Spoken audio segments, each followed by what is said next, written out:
Today, digital currencies rally to close out the week. Prosecutors reportedly close in on Do Kwon's location. And after Coinbase reported Q3 earnings, we spoke to the company's CFO about what's ahead for the crypto exchange.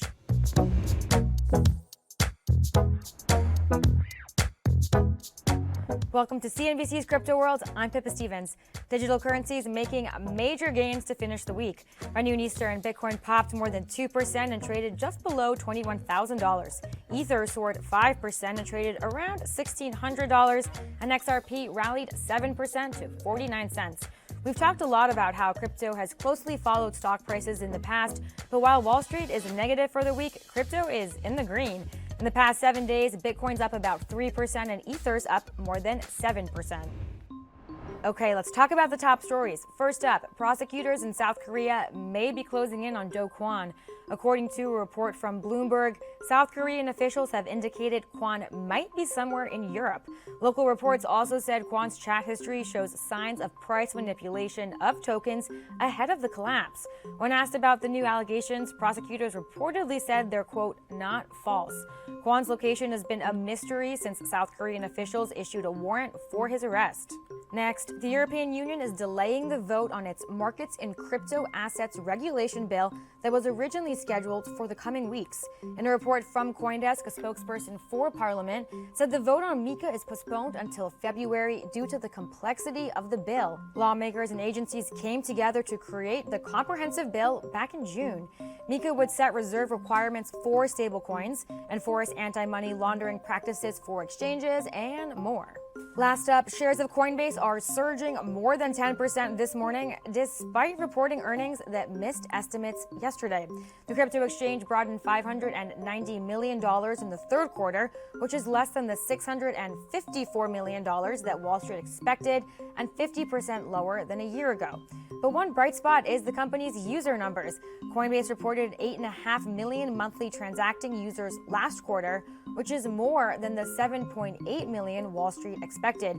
The company also said it was, quote, cautiously optimistic it would meet its goal of only losing $500 million for the full year. For our main story, Crypto World's Kate Rooney sat down with Coinbase's Chief Financial Officer Alesia Haas to go over the company's quarter. Alesia Haas, Coinbase CFO, thank you so much for being here. Great to see you in person. Likewise, good to see you, Kate. Thanks for having me. Coinbase just reported third quarter results. A mixed quarter, so slump in trading, but some other green shoots. How would you describe Coinbase's last 3 months and the recent performance? Great question. So yes, it was a mixed quarter. We saw a lot of bright spots and we had some headwinds. So our bright spots are we continue to see our multi-product strategy play out. We're seeing growth in subscription and services. We're seeing great partnerships. We're seeing adoption of institutional investors. And they're all just like waiting for the markets to stabilize in many ways. We are seeing trading headwinds, and so our total revenue was down. We were at $576 million for the quarter. But despite being down, we saw improvements in our net income and EBITDA on a quarter-over-quarter basis. So we're prudently managing our costs. We're taking control of what we can control, and we've been through volatility before. So we're prepared for this environment. You mentioned interest rates, or net interest income at least. That was a big part of subscription and services, up 43% sequentially. What's the benefit from rising rates, and can that help offset some of the weakness you're seeing in the core trading business? Absolutely. So we're benefited on interest rates rising because we have a partnership on USDC, which is one of the leading stablecoins. So we're seeing that grow nicely in this environment. We also have a lot of customer fiat that we hold on balance sheet, and so we earn interest income on those balances as well as our own corporate cash. And so rising rates do help us in that manner. But rising rates mean consumer less discretionary spending. We're seeing that happen in our trading revenue. And so it hurts us, it helps us. And this is the benefit of having revenues that are driven from very different drivers. I think this is why our goal is to continue to grow multiple different revenue streams. And so we can then weather many different types of storms that we could see on the horizon. You also saw an uptick in institutional volumes versus retail. Talk about that. And it's sort of a different economic model too. It seems like retail is more profitable, but you are trying to get more institutions on the platform. We are. So this is our second crypto winter that we've seen in the last 5 years. And I think that what's really important about that is in each crypto cycle, you see a great number of new institutions and retail customers come onto the platform. Retail then goes into a hodling mentality. And so we can see through our data that they aren't leaving our platform. They're just not trading. They trade a lot during up markets. They sit and hold during down markets. And so that is what's causing the difference in behavior. Institutions, they trade in good markets, they trade in bad markets. And the predominant customers on our platform right now that are trading are market makers. And so they're natural traders in these environments. We're adding a lot of new institutions. They are onboarding. They're not trading at the same volumes they were last year, but you can see they're onboarding and getting more and more prepared. We now have 25% of the top 100 hedge funds as customers. We're seeing big partnership names draw more interest through the BlackRock partnership. So I think it's a coiling spring. I think that everyone's waiting for the market to turn, and we're going to see a nice adoption. What did retention look like? On which side? On the retail or On the the retail side, you mentioned sort of this hodling mentality. Yeah. Are they holding on and staying on the platform, or Yes. did you see any churn? No, we see incredibly high retention rates. And we saw the same thing in 2019 when prices were down, very, very, very high. So we're not seeing flows leave to competitors. We're not seeing conversion to fiat to then exit through a bank. We're just seeing people sit and wait. So we believe this shows they're really inclined to be crypto adopters, but it's a soft market. They don't want to take losses. You also pointed out that trading volume overall is moving overseas and offshores. What would you attribute that to? Are people moving to other international exchanges? And how does Coinbase plan to capture some of that offshore volume? Such a great question. So there's a lot of dynamics at play here. So I just mentioned that our retail customers are hodling. So we're a very large market share in the US market, and we're predominantly a retail platform. So as that volume leaves the market shifts to be more concentrated amongst market makers, or what we call our pro traders.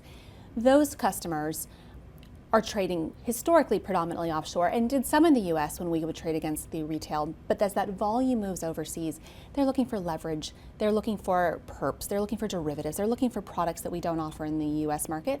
So our opportunity is to really diversify our product suite. It's to revisit our international strategy to say, how do we build products that serve customers of all types in different market environments so we can stabilize our revenue. And we mentioned in the letter that this change right now is really causing us to revisit and explore our international strategy. It's too early to share, but in the coming quarters we'll have some news. Is that a result of regulation, or at least a lack of clarity, that you're not able to offer some of those products? I think that some of them are concerned about the enforcement posture of US regulators, and we're seeing that fear in some market participants that are moving volumes offshore. We're really optimistic that we're going to see the Bozeman-Stabenow bill pass in coming months, hopefully, maybe this cycle, maybe early next year, and that would provide a lot of clarity around the CFTC's oversight of spot crypto. But there's other products that I don't think we'll ever get in the US. So we're actively trying to get derivative products launched here to retail investors. We're hopeful that it's going to be coming very soon. It's subject to regulatory approval, but we're ready for that. And then from there, I think we'll just learn and grow and try and continue to diversify the product suite. Is there a way to quantify what that regulatory uncertainty means for Coinbase? Is it hitting your bottom line? There's no way to really quantify it at this time. Got it. So it's sort of, you're just hoping you'll get more, at least on this Bozeman bill, and that would help Coinbase theoretically. We believe that that will help stabilize and kind of create clarity in the US markets, yes. In terms of clarity, there's been a lot of talk about listing securities and what is a security, what's not. Is there any scenario in which you either can't list new securities or have to take down some of the existing tokens that are listed because of what the SEC deems to be a security, and maybe you guys are out of bounds based on what you've already listed in the past 5 years or so? So we feel really good about our listing process. So we have a process where we assess under the Howey test whether or not assets that we're listing on our platform are or are not securities. And we don't believe we've listed any securities on our platform. That said, there's not been an answer, for example, from the SEC on updating the definition. We're still all relying on the Howey and Reeves test to define what is a security or not. It's possible that we get new regulation that provides a new definition that we would then have to reevaluate assets on our platform against a new definition. I can't predict the future. I don't know what will happen, but we feel really good about the status of our assets at this time. I want to go back to stablecoins for a moment. So you guys have a JV with USDC, work pretty closely with them. Any thoughts on people potentially looking for higher yields? A lot of people hold that as sort of an alternative to cash. Are there any higher interest-bearing accounts or products on Coinbase that people are moving into? And if not, is there any threat from the Robinhoods and SoFis of the world that are trying to attract that customer who's just looking for a higher yield on their cash? Any thoughts about people potentially leaving just in search of yield? You know, we have lots of different use cases of USDC, and that's what's so exciting about a more efficient dollar, quite candidly. So people are using it in trading. They're using it as collateral for posting against derivatives. They're using it for broad use in the markets products. those customers I don't think are looking for yield. They're looking for speed, they're looking for liquidity, they're looking for the use cases. That's different from customers who are using it in DeFi protocols, for example. We just did a deal with MakerDAO where they use USDC as part of their collateral, and they were looking for yield.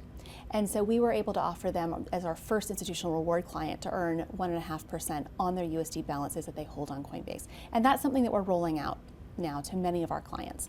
So we do think for those customers who are using it as a product that they're holding and they're looking for a return, yes, we will do that.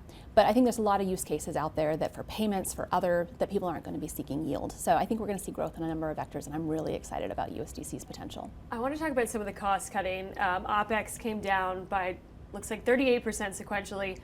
What else can you do if market conditions worsen? What levers do you have left on the cost cutting side? Sure. So 38%, as you mentioned, and then 22% when we back out crypto impairment, which is a non-cash item that was really elevated in Q2. We're constantly looking to be more prudent and disciplined in our expense base right now. Some of our costs are variable, and so they will flex up and down as volumes continue to flex. And then what we're going to do is continually run scenarios, and if market conditions significantly worsen, we're prepared to take further actions on the expense side, and that would enable and require us to look hard at what the products we're offering and whether we need to sequence more things, not be as aggressive in our product roadmap. But we think it's really important that we continue to invest for the future because we're preparing ourselves for the next bull run in adoption. And so cutting back too far now would really prohibit the future growth that we see. So it's a balancing act. We think it's okay to burn some money while we're in this downturn. We said that in our S1 that we're going to break even through a cycle. So we're carefully monitoring the market. We're prepared to take action, but hoping that we can continue to invest. What does that mean for layoffs? Have you guys been through that completely? Is there any possibility that you could need to do more headcount reductions? We saw Stripe this morning lay off 14% of its workforce. We did see that. So as we said, we're constantly revisiting our scenarios and that we would be prepared to take actions if needed as we look at market conditions continue to evolve. And Coinbase reiterated what you were calling the loss guardrail, I guess, of the $500 million adjusted EBITDA loss. Anything that could change that, and how are you thinking about that target in terms of really being a stable guardrail? I know you reiterated that, but what could change that forecast, if anything? So as we put in within our 10Q, it's possible that if conditions further deteriorate from this point, so we're talking November and December, that it may be difficult for us to cut costs to catch up with any revenue that we may lose in those 2 months. Based on what we see today through October, we feel cautiously optimistic that we can continue to operate within that guardrail. Almost the end of the year. It's hard to We're believe. getting really close, so. Absolutely. Some restructuring also at Coinbase recently. The chief product officer is leaving. What does that mean for Coinbase leadership, and how should investors think about the future of the C-suite at Coinbase? Yeah, we were so grateful to Sergey and all his contributions. So it gave us an opportunity to accelerate a move to a product group structure. And this is something that we had begun thinking about. We had moved to organize around our key customer units. And then when Sergey decided to leave, we really now are accelerating. So we're empowering our next generation of leaders. They're stepping up to join the exec team. It's enabling Brian to get closer to the product teams and enabling more local decision-making, more autonomy, more building the suites around our key customer groups that look fairly different. What institutions need is different than retail, is different than the developer community that we want to grow against. So I'm really excited this will enable us to be efficient, to be nimble, to pivot quickly, and we're all excited to move forward and grow. And Coinbase has a pretty significant cash position at this point. Should we expect to see any M&A going forward in terms of taking advantage of some of the other depressed valuations in crypto markets? We are always looking, and we'll be opportunistic. Historically, we've been doing M&A in service of our product priorities and our pipeline, so we know what our goals are. Those goals aren't changing, and if something comes up that fits into that, we will absolutely use M&A as an accelerant. On the call, Brian talked about trading being great. He said it's a big source of revenue. It will continue to be in the future, but he also wants to support all of the use cases in crypto, not just trading. Are there other viable use cases right now that are meaningful to revenue that Coinbase is really looking towards outside of trading? And how far, if they're not near-term possibilities, how far is that in terms of being accretive to Coinbase revenue? So we're starting to see staking, and that's participating on keeping these networks healthy, and we're seeing good adoption of that use case. We're starting to see the green shoots, and we refer to these as very nascent use cases around payments. We're seeing now as USDC gets adopted, It's 24/7. You can settle out your payments on Sunday. There's no reliance on the banking systems, especially for international payments. It has a more fast and efficient means of completing those payments. We are starting to see people use crypto on spending on their card. We see adoption in our payroll products. And so yes, we're starting to see increasing what I would call more utility come into the system. I think what we see over the next 5 years, and we have a strong belief in, you're going to see even more of that. You're going to see the development of Web3. We're really looking at gaming as probably the next frontier of what we'll see DeFi app development to be daily use cases. So it's starting. Well, some big partnerships as well. You mentioned BlackRock. You've also had Meta, Google recently. Talk about the economics there. Is it different based on every partnership? And how is Coinbase making money off of some of these partnerships? So this speaks a little bit to our developer product group. And we talked about what we do for our retail customers, for our institutions. We want to help thousands of companies grow their products in crypto. And we believe that we have unique capabilities in like the back-end infrastructure that we can speed up their development to market. So in the case of Google, they're relying on some of our cloud products. In the case of BlackRock, they're linking into our custody and our trading solutions to enable their customers to go to market and provide access through Aladdin. So for each of these, it's how do we use our tools to enable more front end, bringing more customers into the crypto economy. And it monetizes depending on the product. All of our products monetize a little bit differently. What are you seeing in terms of demand for other partnerships? There's a lot of big tech companies out there also scaling back in terms of spending and getting a little less ambitious on some of those moonshot products and projects. Could that affect their entryway into crypto? Any thoughts about what a change in big tech and those companies scaling back might eventually mean for Coinbase? Well, we will see, but I would say there's been a rolling drumbeat of headlines recently. I mean, just this morning you see announcements coming out of Fidelity and their advancements in crypto. There was news around Meta again and what they're going to do with Instagram. So I think that we're seeing broad adoption. There's been a lot of recent surveys of consumer interest where more and more of the next generation sees crypto as an important part of their investment portfolio, as part of their retirement funds. And that's not going to stop. And so whether or not they invest this year or next year, I think we're sowing the seeds, we're building the partnerships today that will really monetize and grow in the next crypto cycle. And I'm excited about to see what happens. The Fidelity announcement was interesting. So a wait list for zero commission trading for Bitcoin and Ether. Does that put any pressure on Coinbase in terms of eventually lowering your own fees and having a bit of fee compression that you've said is inevitable, but we haven't seen it happen yet? So zero commission, but with spread. And so I think it's important to think about all of the platforms monetize a little bit differently. Some is through fees, some is through fee plus spread, some is through back-end PFOF. And when you look at the weighted average, it really then pencils out to very similar bands of fees. So we'll see how the market evolves. That is one-sided market fees. We will continue to serve our customers with the breadth of products that we think can command a premium fee in this market. But we will be rational actors and we will make sure that we can offer competitive pricing as well. Would Coinbase ever look to that one-sided model, either PFOF or, like you said, taking more of the spread so that customers don't have to pay as much? At least they won't feel like they're paying as much on the front end. Like you said, it's... So we experiment with pricing all the time. Right now, what we're really excited about is the adoption of Coinbase One that we spoke about earlier, which is a no commission model. There is a spread, and we're seeing good growth in both our subscriber as well as our paid subscriber models. And I think that's the way that we would like to monetize the full suite of products on our platform. So you're not worried about the entry of Fidelity, this huge brokerage firm? I think it just really endorses our strategy that crypto is here to stay, that more and more people want to have crypto as a part of their investment portfolio. And our view is more people that will invest, then they'll use it for utility, then it will be the bridge to Web3. And we're trying to be the platform that can get you all the way from the first Bitcoin all the way into then working with DeFi apps. So we're excited to bring more market participants. We're excited to grow the TAM of this space. And we never thought we would be a singular player. We really want to have 1,000 crypto players bloom. What about FTX and Binance? Some of the big international players are moving into the US space. Do you feel the same way about international crypto companies moving in on your turf? I feel that these are great companies that are really innovative and push us to continue to be great as well. So they offer different products to different customers than we can in their international markets. They're going to come into the US and have to play by the similar rules that we play here in the US. And we think that will help grow the market as well. Absolutely. Well, it's been interesting to watch. I wonder too about some of the trading behavior on Coinbase. Are you getting anything from a slight recovery, at least in Bitcoin in October, that would give you confidence that crypto markets will recover And what can you say about the market based on what you see on your platform?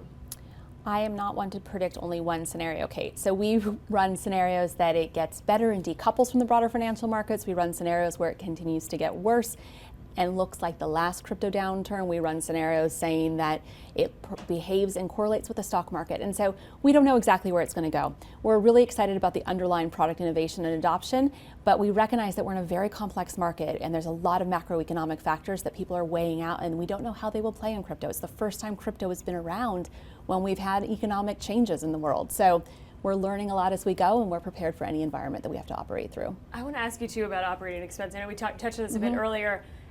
I'd love to dive in a little bit more onto how you're thinking about balancing cutting OpEx and really pulling those levers with spending. How do you toe that line? Because it is a complicated thing to say you've got to spend, you've got to compete with all of these international players who are not publicly traded at this point. I just wonder how you think about that internally. So the way that we think about it is we wanted to break even through a cycle. Last year we made $4 billion of adjusted EBITDA. So this year we set a guardrail that we may burn the $500 million of adjusted EBITDA. We want to invest, as I said earlier. We want to make sure that we are investing to stay ahead, to deliver great products to our customers, to compete on a global stage, but we're also doing that in the capacity of our balance sheet. We want to make sure that we're doing that prudently. We want to gain trust of investors to make sure that they know that we're not going to spend irrationally. So we're being very disciplined. We're making sure that we are efficiently spending, and we're prioritizing that against each of those customer segments that I spoke to. So it's a balancing act, and it's running scenarios, it's contingency planning, and it's prepared to be nimble as market conditions evolve. And how are you gaining the trust of Wall Street? Coinbase has not been a public company for too long, and that's something you've talked about in the past, and the idea of really proving yourselves to Wall Street. What would you point to in either this earnings report or the past fiscal year that shows Wall Street and shows individual investors that Coinbase is a good long-term investment like you've talked about? I think it comes back to doing what we said we were going to do. And so we're trying to manage to the guardrails that we set forth. We're continuing to release great products, getting those products adopted in the market, being transparent in how we think about operating the business. And my true belief is that they need to see us operate through a cycle. Very few things are as volatile as crypto. We're a very different company to the market. And so while we said all these things when we went public, that, hey, it's going to be volatile, hey, there may be years when we lose money, it's hard to see that when we were earning so much money in 2021. So now people will experience watching our management team execute through a cycle, and I think they'll be much more prepared for the future ahead in crypto. Got it. And Coinbase has lived through a couple different cycles. We have. Absolutely. We feel veterans at this now. Yeah. Alesia, thanks so much for being here. Great to see you. Pleasure. Likewise. Okay, that's all for Crypto World this week, but we are back again next week, and we'll see you on Monday.